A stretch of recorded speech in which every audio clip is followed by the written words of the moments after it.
Earlier, the federal government in this country made a significant announcement for more than $200 million in new equipment to arm our troops in a NATO mission in Latvia. Earlier, right after that announcement, I spoke with Canada's Defence Minister, Bill Blair. Have a listen to that conversation. Hi, Minister. Good to have you back on the program. Thanks for making the time. Of course, Vassy. Thanks for having me. I want to start off on the announcement that you are making today for the mission in Latvia. When the war started between Russia and Ukraine, there were a number of gaps identified in the equipment that those troops in Latvia had. Does this announcement today fully close that gap? No, it doesn't, but it takes a big step forward. And we've been actually using what we call urgent operating requirements in order to acquire the equipment that our troops, and we are, right now, we have close to 1,000 Canadian soldiers who are deployed and working with over 10 allied partners in Latvia in a new enhanced forward presence. We're building that up over the next 2 years. To what we call a brigade strength, which will result in the deployment of about 2,200 Canadian Armed Forces members. But we've got to make sure that they have the equipment there and the means to defend themselves and to do the important job that we're deploying them there to do. Okay, Minister, I want to ask a little bit more also about conversations and relationship with our allies, particularly in the context of NATO. The head of NATO, Jens Stoltenberg, this week said the number of allies meeting the 2% of GDP on defense spending target has now grown this year from 11 to 18 of the 31 members of NATO. Can you confirm Canada is not among the 18 who are now meeting that target? Not yet, Vassy. But what I can also confirm and what I was able to share with our allies and the Secretary General this week is that Canada is on a very positive upward trajectory in our defense spending. Vassy, back in 2014, Canada's defense spending actually fell below 1% of GDP. That's the lowest in Canadian history. And so we had a lot of work to do to build up. I think a lot of people made an assumption during the Cold War and the end of the Cold War that those types of investments were not necessary, but certainly the war in Ukraine and increased aggression from potential adversaries, in particular Russia, have I think, helped us all recognize the importance of making new investments in defense. We began in 2017 and made a commitment that we were going to increase defense spending by 70% over where we were in 2017. We're well on track to do that. I was able to share with our allies that upward trajectory in defense spending. But I've also been very clear to them.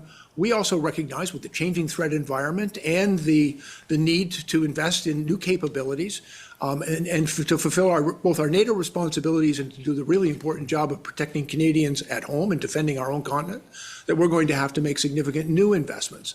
And so we have been working very hard, and I'm confident that before the Washington summit that's taking, the NATO summit that will take place in June, Canada will give our allies a more indication of our future spending intentions that will bring us much closer to that target of 2%. Okay, you said a lot there, so I want to make sure that our audience understands, because the initial comment or initial response from you was around the 2% target was not yet. Does that mean, quite bluntly, that your government at some point intends to hit that target? The Prime Minister in Vilnius in June of last year said that Canada was committed to working towards the target, and we are. And I think I was able to demonstrate to our allies today that Canada is in a very positive upward trajectory in its defense spending. But you know, we also face significant challenges. We have some staffing issues in the Canadian Armed Forces, our procurement processes, and when you're spending Canadian taxpayer dollars, it's important that we spend them well and wisely and carefully. But I was able to demonstrate to our allies and to also share with Canadians, we are on a very positive upward trajectory of increasing our defense capability through new spending. We're going to continue on that path, but we want to make sure that we do it right, and it's a thoughtfully developed plan based on Canada's requirement for national defense. Our first priority, my first priority, is the defense of our country, right, but also living to our obligations to our alliance partners. Respectfully, Minister, when you say that the Prime Minister made that commitment, certainly Canada signed on to what was agreed to at Vilnius, but the reporting around it has been completely to something quite different. In fact, that the Prime Minister privately conveyed to people at NATO that Canada would never meet that 2% target.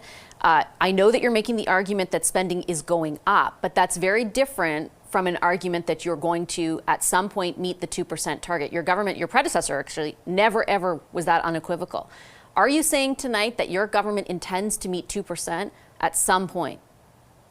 What I've said is we've committed to significantly increase defense spending. We've also acknowledged and signed on to the defense target of 2%. I was able, as I've said, to share with allies that we are on a very positive upward trajectory in our defense spending. We are adding additional capabilities. And just for example, a couple of months ago, we made the acquisition of 16 new multi-mission aircraft. That's a very significant expenditure. It's going to significantly improve Canadian Armed Forces capabilities in maritime patrol, et cetera. We're making significant investments in our NORAD modernization project, and we're making significant investments through our national shipbuilding strategy to replace the Halifax fleet and to put new surface combatant ships in Arctic offshore patrols. We are making very significant investments, but it's important that we do it carefully, that we do it right. And perhaps I also have to make sure that we have the pilots, the sailors, the soldiers that we're going to need in order to use that equipment well and to deliver on those capabilities at home and to our international alliances. And Minister, certainly I acknowledge the challenges that you face in staffing and the investments that have been made so far. But the question is around whether or not your government plans to hit that 2% target and to articulate a time by which you intend to do that. Is that what you are telling Canadians tonight you will do? Because nobody in your government previously has ever said that.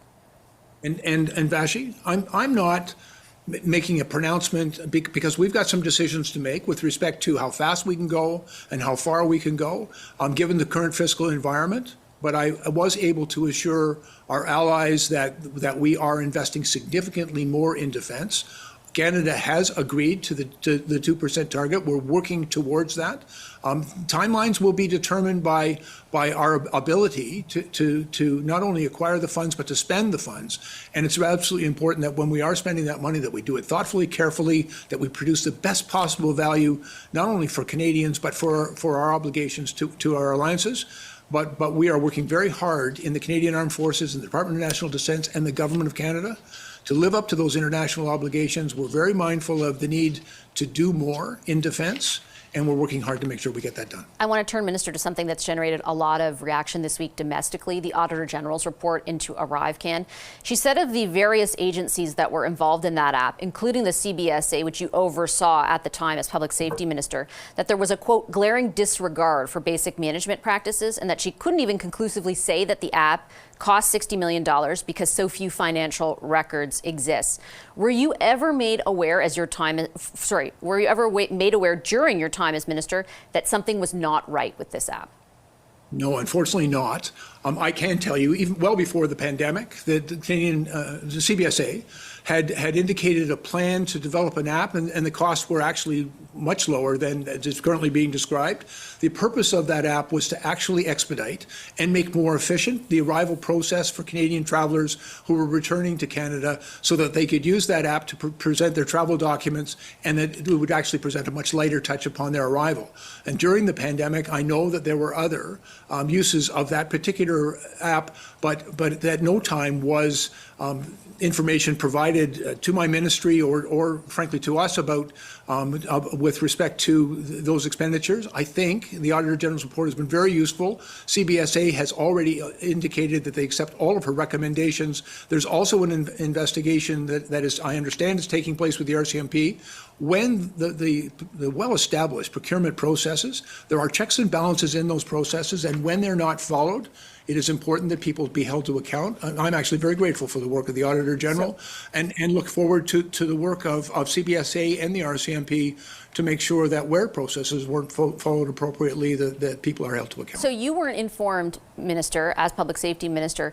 Why didn't you ask? Why didn't you ask about the cost ballooning? Why didn't you ask to see the records? Why didn't you ask about a paper trail at any time? You were the minister ultimately responsible for 60 million taxpayer dollars that have seemed to generate zero value for Canadians. Yes, ma'am. And the information with respect to those expenditures and how they were being spent was not shared with me at the time when I was the minister. Did you ask for it? What's that? Did you ask for it? Frankly, there was no indication that those expenditures were taking place. The normal procurement procedures should have, if they had been followed, allowed for a proper accounting of those expenditures. My understanding is that that did not take place, and that information, therefore, was not shared up the chain. Respectfully, though, when you saw that the app was not developing as it had been outlined it could, did you ever think, I should ask what's going on with this thing, how much it's costing taxpayers, why things aren't going the way that they should? The inflated costs were not shared with the ministry at that time. That information subsequently came out as a result of that work was done, first of all, at CBSA and then subsequently by the Auditor General. That information is deeply concerning, and that information should have been shared. Ultimately, do you bear some responsibility, though, as minister who oversaw the CBSA at this time, for not ensuring there was value for taxpayer money? I understand the information, as you put it, wasn't shared with you, but you didn't ask to see it. Well, frankly, I don't believe it was shared with the president of CBSA either, and therefore there is obviously important accountability that must take place.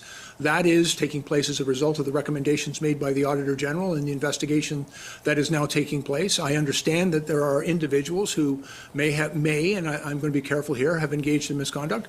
Ultimately, Vassy, I always accept my responsibility as the minister, but at the same time, I think it's important to acknowledge if information is not shared up through a management chain and people are engaged in misconduct, when that misconduct is determined and detected and evidence of it is available, then people need to be held to account. Those processes are taking place now that information is known. Minister, I'll leave it on that note. I very much appreciate your time today. Thank you. Of course, Vassy, thanks.